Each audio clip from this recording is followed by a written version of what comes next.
Now you talk about terror. What about for me? I've been terrorized all my day. Hammer all my day.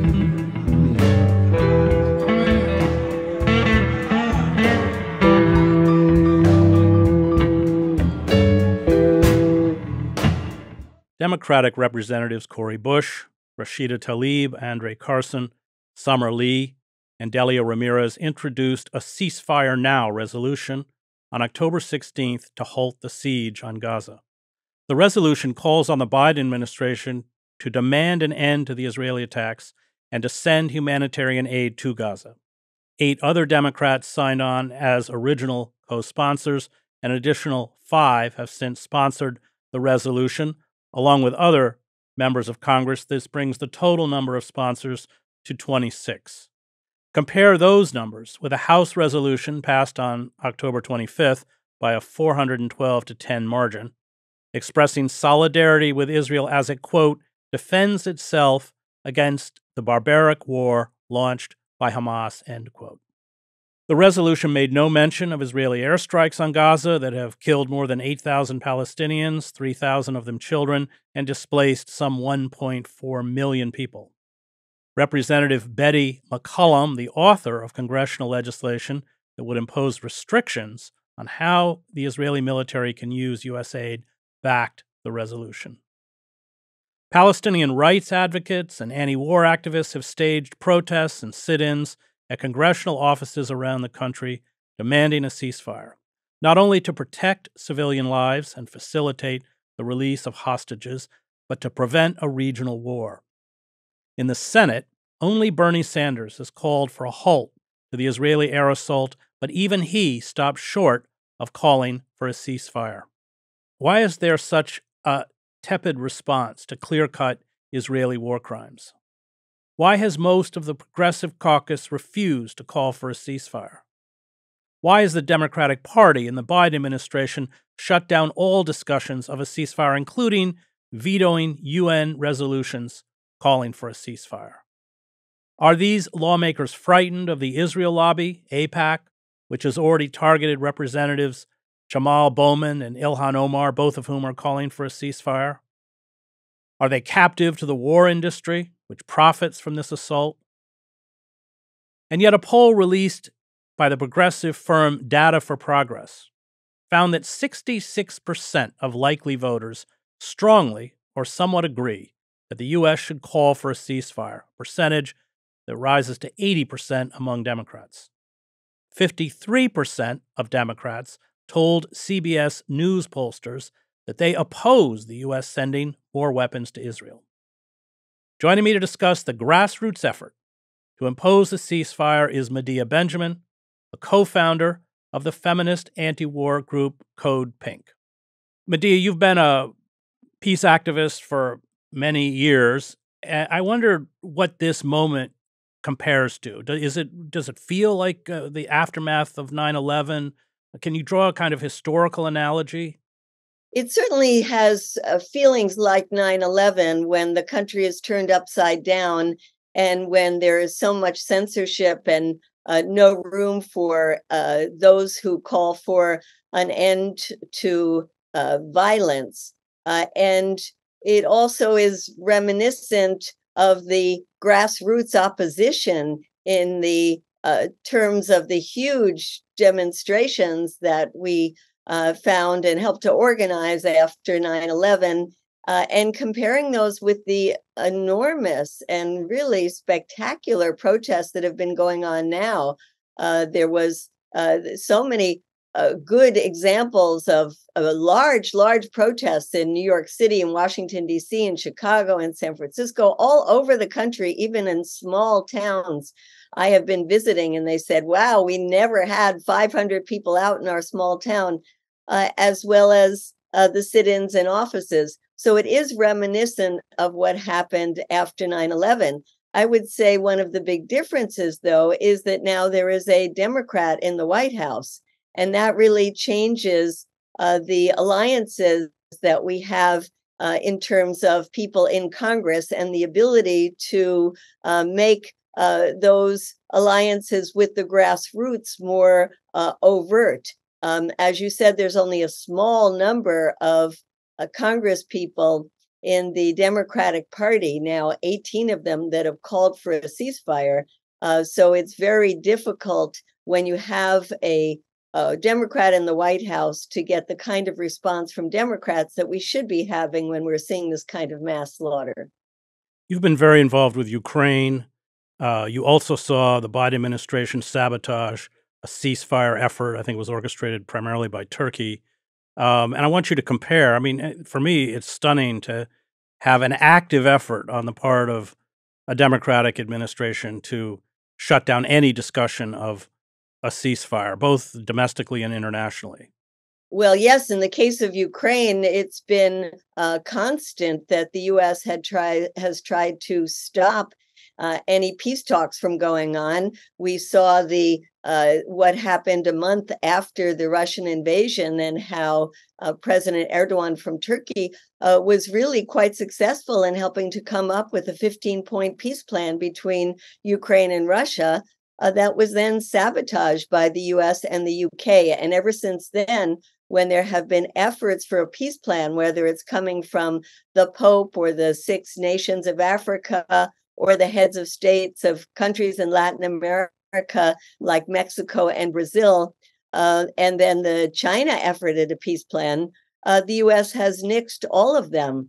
And so here we have another comparison between Ukraine, where the U.S. is pursuing that war because it wants to weaken Russia, and then you have the U.S. not calling for a ceasefire in the case of Israel. And instead of making a comparison saying that Ukraine is an occupied country and Palestine is an occupied country, they say that Ukraine and Israel are the two democracies that are fighting for their preservation. When you walk the halls in Congress, Chris, you see many, many Congress people have a stand with Ukraine and stand with Israel sides right next to each other. I want to talk about the what you look at the cause of to the extent that perhaps the defense industry or the war industry is pushing this, and also the fact that in no administration at this point can control the kind of permanent war machine, and tie both that into what's happened in Ukraine and what's happening in Israel. There is such a huge lobby by this military industrial complex.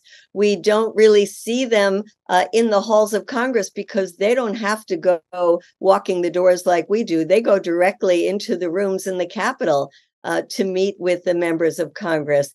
They even have people embedded in their own offices that come from the different branches of the military.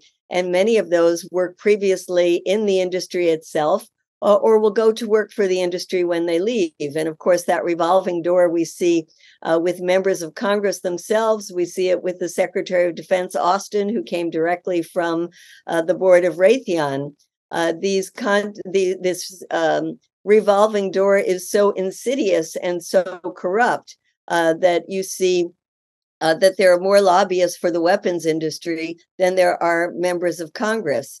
And so you get both of the Democrat and Republican, the overwhelming majority of them, take money from this industry, and they do the bidding for the industry by keeping this war machine going, whether it was approving billions of dollars for the war in Ukraine, or the $4 billion a year for Israel, or the justification for the intensive buildup for a potential war with China.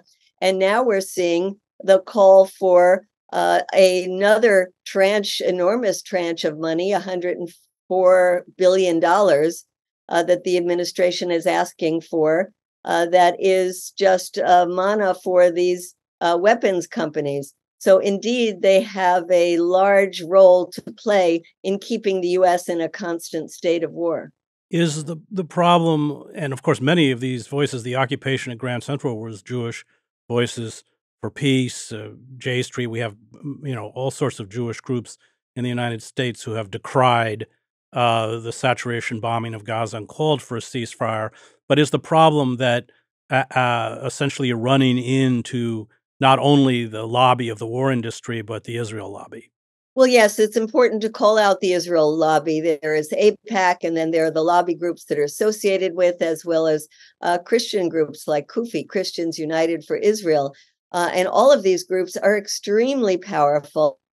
They have a lot of money, and they use their money to primary candidates who have expressed some sympathy for Palestine, to take out members of Congress who have expressed some sympathy for Palestine. We saw that before October 7th, but we're seeing it on steroids, and I think we will in the upcoming election when they are targeting people like Jamal Bowman, like Ilhan Omar. They tried unsuccessfully to take out Summer Lee in Pittsburgh, but I'm sure they will be trying again this time. And they've stopped some very, very wonderful progressives from becoming members of Congress, like Nina Turner, or taking out Congresswoman Donna Edwards. So they have a very insidious impact. They support a lot of Republicans, and they have been seen in more recent years as being much more of a Republican group, but they try to be, quote, nonpartisan. And they support, I think it's about 120 of the House Democrats. They have really divided the Black Caucus by giving a lot of money to people like Hakeem Jeffries, to Congressman Meeks, while they try to take out the progressive members of the Black Caucus. They've also given money to about half of the progressive members of the Progressive Caucus in the House. So they play this role of trying to be bipartisan in their effort to take out any voices of those who call for a ceasefire right now, who call for a real resolution to the ongoing problem in the Middle East, whether it's Israel and Palestine or the issue of Iran, where they have been pushing for more and more sanctions on Iran. And they have been pushing, for example, for the U.S. to not be in the Iran nuclear deal. So it's not just Israel, it's the whole Middle East where they have a very insidious role. Let's talk about the Biden administration's response. And if you could, in particular, talk about figures like Jake Sullivan and the Secretary of State Blinken. Well, the Biden administration has talked about its rock-solid support for Israel and is now calling for another $14 billion to be sent for Israel, while the global community is demanding a ceasefire. We see the vote at the United Nations, where it was 1,412 nations saying we need an immediate humanitarian pause, and there were only 12 nations, the United States, Israel, and a handful of others, saying no. So the U.S. is quite isolated, and yet you have Biden, who acts like he is the leader of the global community, and Jake Sullivan, who echoes that rock-solid support for Israel. And I think in general, the White House being out of step with the global majority, as well as the opinion polls that we see in the United States, which are quite remarkable to talk about, because it not only goes against what the Biden administration and the majority of Congress are saying, but it goes against what the mainstream reports in the press are. And yet people see through that and want to see a ceasefire. What do you think it is that's driving? Because the Obama administration had a very uneasy relationship with the Israeli Prime Minister, Bibi Netanyahu. In fact, Netanyahu spoke to Congress, was invited to speak to Congress to denounce Obama's Iran deal. And yet you see Biden just slavishly kind of in service to this extreme, probably the most extremist Israeli government in Israel's history. Well, you know from your history in the region and Biden's history that he's always been a tremendous supporter from Israel. He's the one that said if it didn't exist, we'd have to create it. He has been, as you say, more than Obama, just going along with Israel, while the Israeli government has become more and more right wing, while these settlers have become more and more vicious. And while the Israeli people before the October 7th conflict have been out on the streets calling for the end to Netanyahu and protesting his attempts to take over the government and the courts. So there has been plenty of room there where Biden could have stood up and actually said he is not going to be this slavish supporter to a right-wing fascist Israeli government, but instead he has continued to support it 100%, and of course used our taxpayer money to do so. And what do you think the motive is? Is it just political expediency? I think it's, you could say it's political expediency, and yet the tide is turning. And so I think it's becoming more and more of a liability. And that's why we see a little bit of toning down of the Biden administration, because they realize that this is one, going against what public opinion is now saying, and two, that there is no strategy that Israel has in terms of its incessant bombing and now the ground invasion. What is it going to do after? If it indeed takes over Gaza, what will it do afterwards? And three, it's concerned about a regional war. And so I think we are seeing a slight shift in the Biden administration because there are people within the administration that are questioning this policy. We have the example of somebody who quit over this, but we also know that there are hundreds of people who have signed letters within the administration saying they disagree with this policy. I was at a demonstration the other day and talking to somebody next to me, and she started crying and said that she works in the State Department and she can't stand what this government is doing, and her colleagues feel the same way. So I think the Biden administration is feeling the heat from many corners. Well, isn't no end policy what the U.S. has been doing in the Middle East for the last 2 decades, whether it's Iraq, Libya, Syria, anywhere else? Well, absolutely. And with this whole idea that goes back to the Obama times of wanting to shift from the Middle East and focus more on Asia, which itself is insanity because they talk about having a war with China. But they have not been able to shift from the Middle East because the U.S. has created such a disaster in the Middle East. And hasn't been able to recover from not only the constant support of Israel, but the invasion of Iraq and the destruction of that society that continues to this day, when you see many Iraqis in power that are more pro-Iran than they are pro-US. And of course, things like the instability that we see now in terms of what could break out in Iran. With the intense opposition and intense sanctions that the U.S. continues to place on Iran, that has not only hurt the Iranian people, but has given more power to the most conservative elements of Iranian society. Let's talk about Gaza. You've led delegations to Gaza. Why is Gaza important for you as a peace activist? Well, I think it's important that people are finally understanding that in the last 16 years, the people of Gaza have been imprisoned, where their every move is really regulated by the Israeli government, even though Israel, quote, pulled out. We have been involved in the freedom flotillas that try to reach Gaza by land, which is impossible to do because the Israelis then board the boat and confiscate them, and don't let the fishermen even go out into the waters that to be able to make a living as fishermen. We see that there's no airport in Gaza, so people cannot get in and out of the country by air. The land borders are controlled by the Israelis, and even the border in Egypt is controlled by the Israelis. And once in a while, the Egyptians will open up that border. But as we see today, they will not do so on a regular basis without the consent of Israel.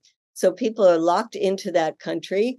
They are not able to thrive economically. In fact, horrific rates of unemployment and poverty because Israel controls what goes in and out of that country or that strip of land.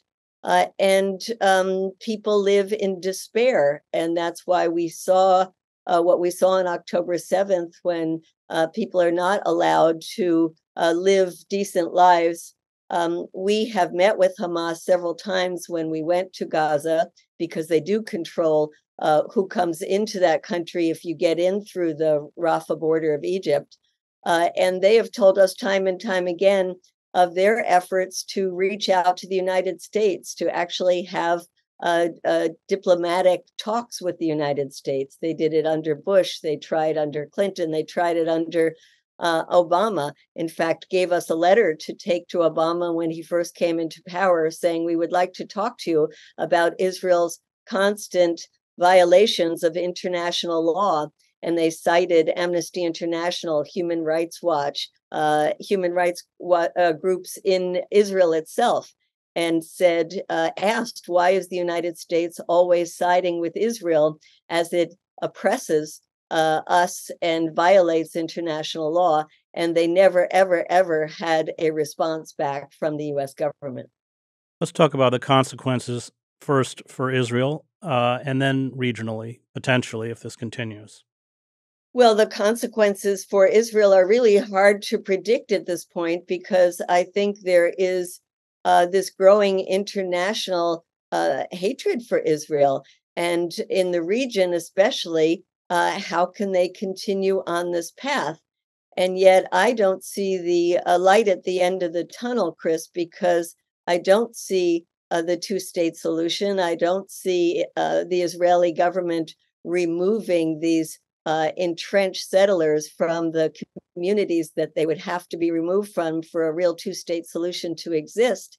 And I have a hard time even envisioning a one-state democratic country with equal rights for all, with the kind of hatred that has been built up not only over the years, but so intensely in these last few weeks. And of course, we don't know what's going to happen to the people of Gaza and the West Bank in the coming weeks as Israel intensifies its land invasion in Gaza and its oppressive tactics in the West Bank.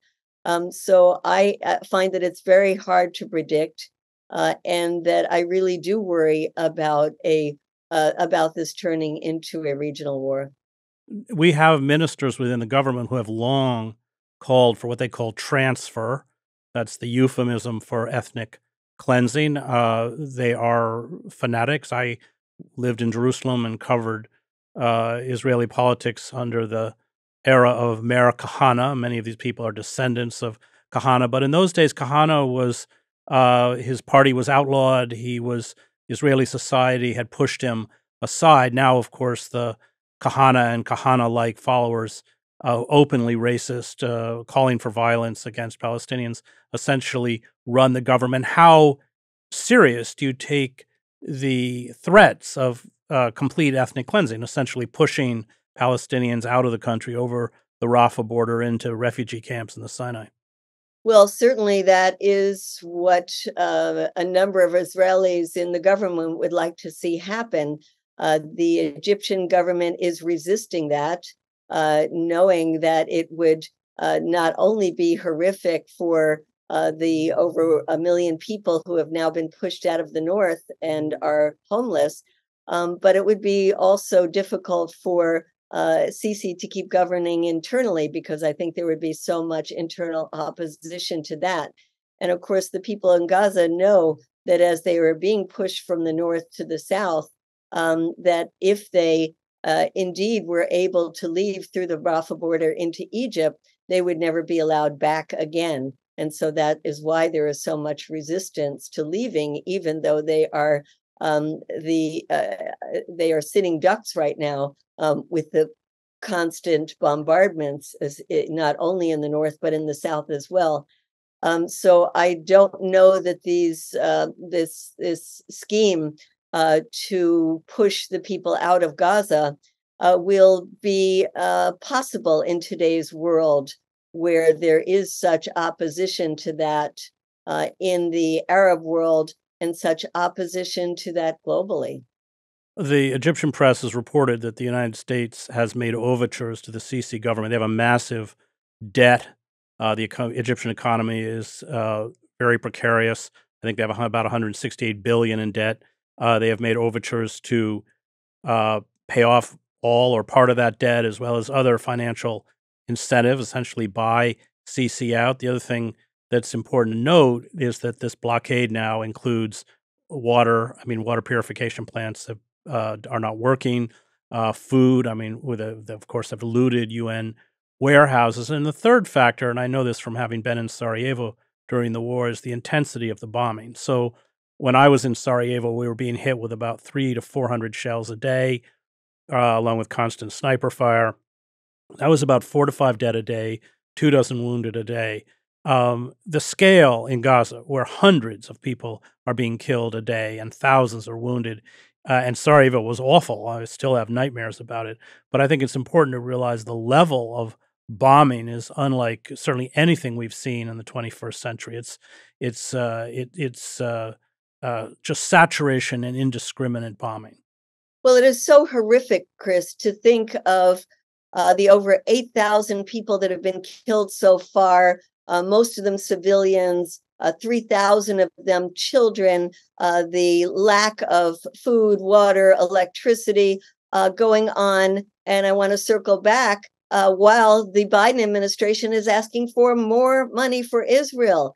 And while we can't get one Republican in the Congress to call for a ceasefire, while we can only get 18, and then there have been some individual calls. So if you add them together, only 27 members of Congress out of 435 in the House that are calling for a ceasefire. You have to ask, don't they have a heart? Don't they care about people? Many of them have their own children, their own grandchildren. Don't they care about the children of Palestinians?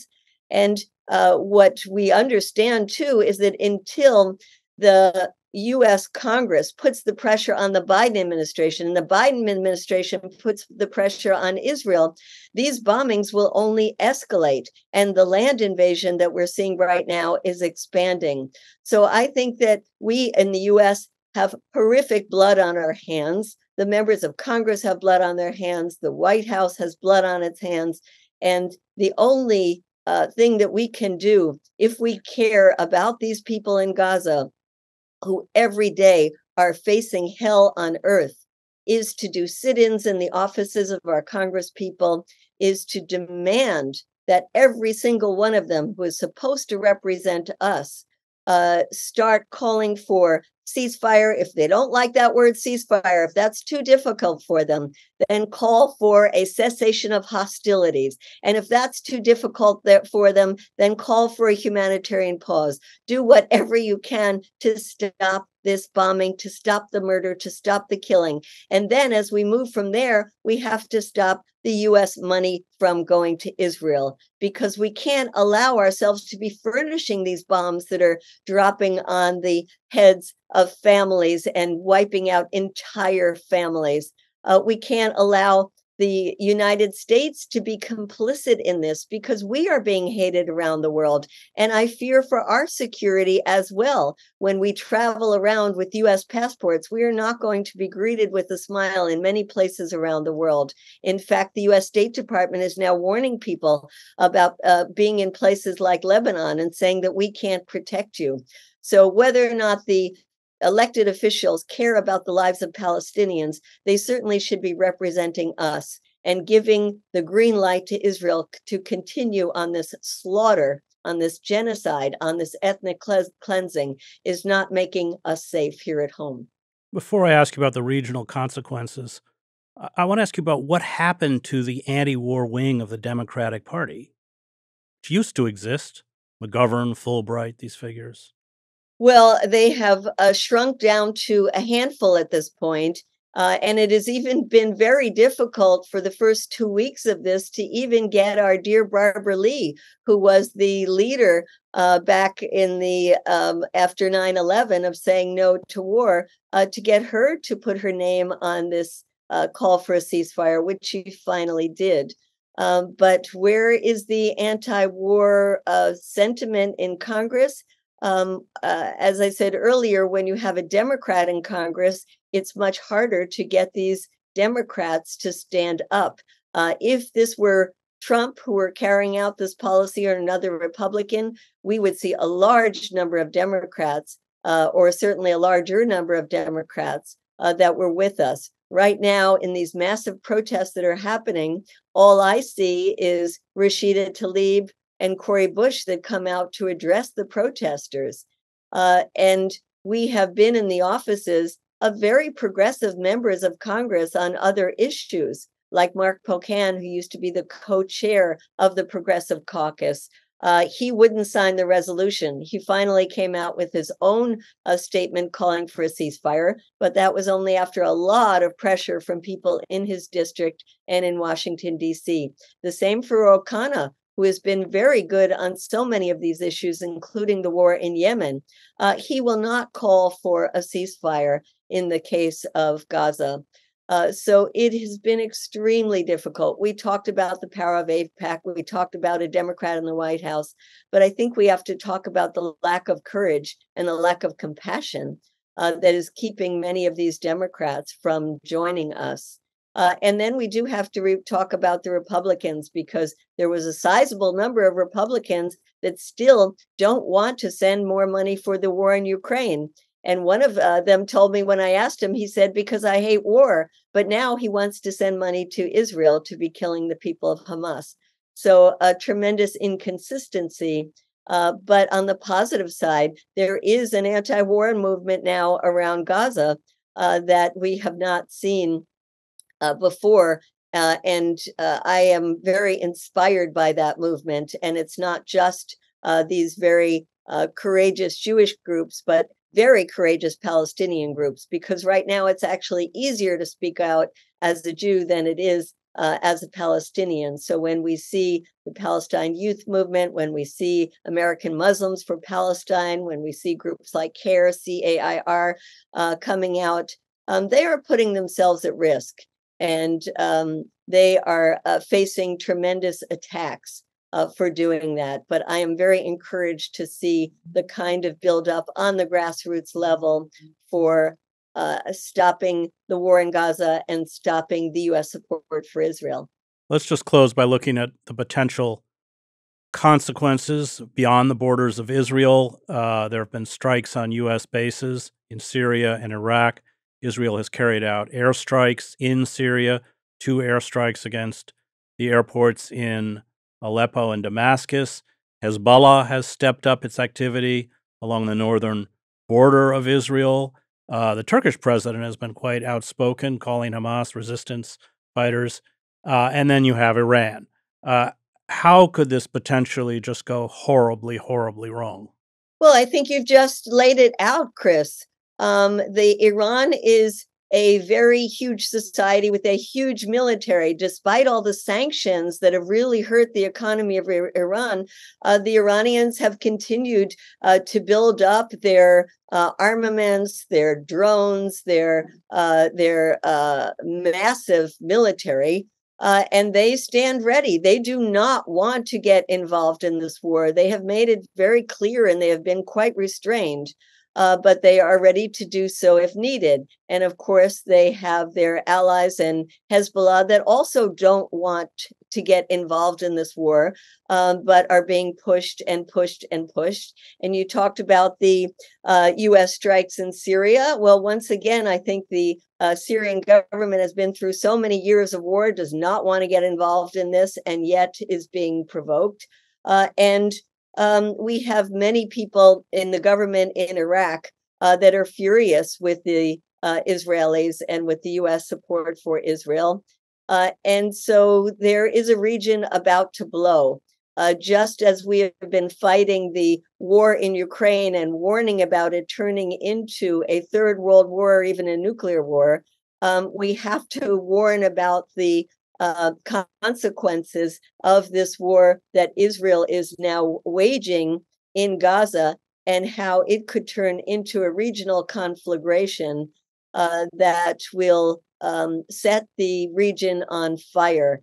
And that's why it is so important that we build up this anti-war movement in the United States and link arms with the massive movement that's happening all over the world, including in Europe, where there have been attempts by governments in places like Germany and France to make it illegal to carry a Palestinian flag, or illegal to have pro-Palestine demonstrations. People have come out on the streets anyway.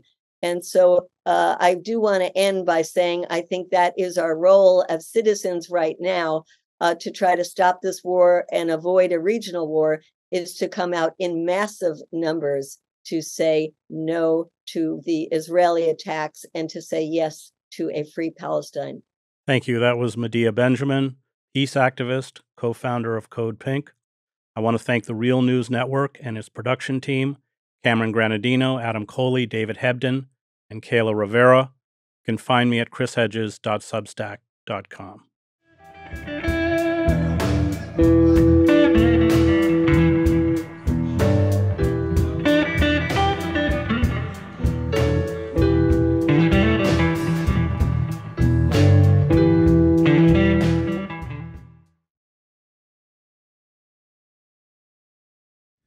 Thank you so much for watching the Real News Network, where we lift up the voices, stories, and struggles that you care about most.